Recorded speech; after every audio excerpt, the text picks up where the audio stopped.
At Shield, we believe community-led initiatives are the key to building a safer, more widely beneficial online world. But behind every initiative is a person. Behind every person is a story. And behind every story is a community. This is Where I Stand, a series of conversations amplifying the digital pulse of global communities. Because at Shield, we are building the future of technology from the ground up. Today, I'm talking to Andrew Briercliffe, an online harms consultant and member of the Shield board who focuses on online harms and child safety. So, Andy, what does community mean to you, and what would you say yours is?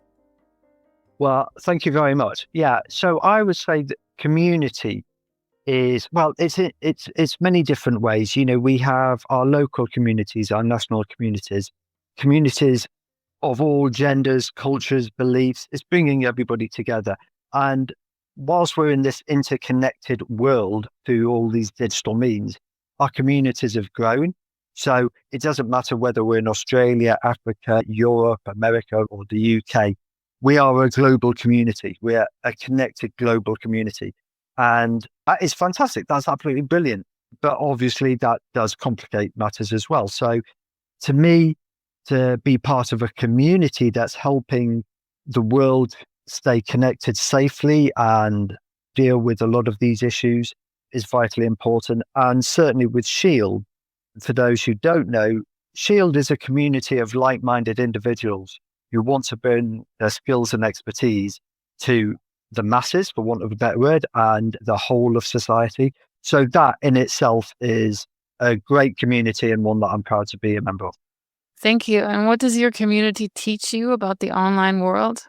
Well, I'm going to say the community that teaches me is that it's chaotic and it's challenging and it's complex. And we can't do this alone. And everybody who comes and joins a Shield talk or joins Shield as a bigger picture, everybody brings skill, experience, and knowledge from many different areas. And it's a learning curve for me as well. It's impossible to know everything there is to know about this landscape, no matter what people might say or think. So we have to continuously learn from others who can bring such valuable insight across the board.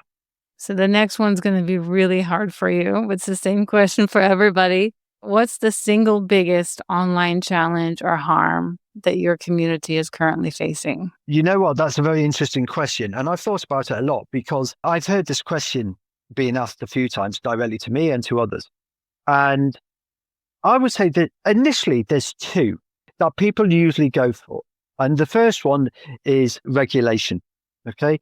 The amount of regulation and laws that have recently come out or are being proposed to come out or are coming out in the future, that does play a huge part on the tech landscape. And we're seeing whether it's social media bans, whether it's what's allowed, what isn't allowed. So that plays a lot of confusion and challenges on the landscape.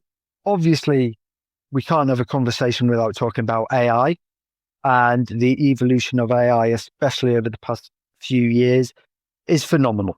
It's grown exponentially, and that's having a huge impact on many things. However, as much as those are the biggest, or what we say are the biggest challenges, I would actually say the biggest challenge we face is human behavior on the internet. Because at the end of the day, if humans or user, for want of a better word, followed all the rules and did what they were told and, you know, respected each other's views and beliefs and things like that, a lot of these problems wouldn't exist. So before we even get to AI, if we talk AI, for instance, there has to be a user who's input the data or is asking those questions into an AI model. So it comes back to a user. So I would say the biggest challenge we face is actually human behavior. But moving on from that, it's obviously AI and all the other problems that we have online. That's a good one. What's something about your community that can't be found online? Crikey. I would say it's the like-minded belief and respect that we all share. It's like a bond, I'm going to say. We all share the same bond, the same feeling. And it's hard to describe. As you say, it's not something you find online. it's just this mutual understanding that if you know, you know, when you chat to like-minded people and you get that vibe and you just share this passion and this dedication for doing what you do. I can't explain it. As you say, you can't find it online. It's just there. You just know it. It's this click. It's this chemistry, sharing the beliefs, sharing that passion to do what you want to do. That's what brings those communities together. That, as I say, yes, you might find people online and you chat to people online, but that's great. But it's you just have this click. You just have this spark that lights the motivation to keep us all going doing what we do. Yeah, that's a good one too. Thank you. Shield says that we want to help those who are most affected by technology, for better, for worse. What does that mean to you? So, yeah, I think the first thing, when you just touched on it there, for better, for worse. So let's get one thing straight. Technology is good. Technology is brilliant. It's been around for many, many years now. It's brought so many people together. It has made life simpler in many ways, whether it's connecting families, connecting all sorts of people, finding what you enjoy and stuff like that. So technology is good. Obviously, as you say, the worst side of it as well.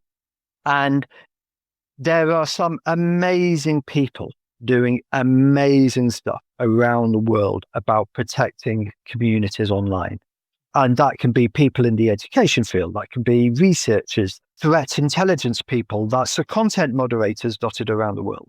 There's a vast array of people doing amazing stuff. And we can't do it alone. And we can't do it siloed. We can only do it together. And who are we protecting? Well, obviously, protecting young people is vitally important. I say protecting young people, protecting society, protecting future. Okay? These young people, they are our future. So we have to protect them and teach them about tech as well, all the good and the negatives as well. But let's not forget, we also have to protect those in other areas, those, in vulnerable communities, for instance, who may not have grown up with tech, but are now having tech forced upon them. We're seeing this quite a lot now. And they don't have a clue. They don't understand it. They might not like tech. How are they going to cope in today's tech world? People with neurodiverse skills, we have to look after them as well. But most importantly, we have to look after the whole of society. There's so many different aspects to this. I don't think it's right that we necessarily isolate individual areas. They all as vitally important to everybody. It's just how we approach it all. Thank you. Last one. What's the one thing that gives you hope for the future of the online world? Oh, that's a good question. You've got to have hope. You've got to have that shared hope with like-minded people, as we've just talked about with Shield, building really amazing friendships and relationships with people who are involved in this landscape as well. The amount of friendships I've built is phenomenal. And we have to have that shared hope. Because if we don't have hope, we might as well just all walk away. Now, we might disagree on what that hope is, or what we hope to achieve, or what is achievable. I won't touch on any particular topic because I don't want to start anything, but people do disagree on certain things. And that's fine. That's human nature. We're here to disagree. But we all have to hope that we can all bring something in some way to make the online world safer for everybody. Thank you.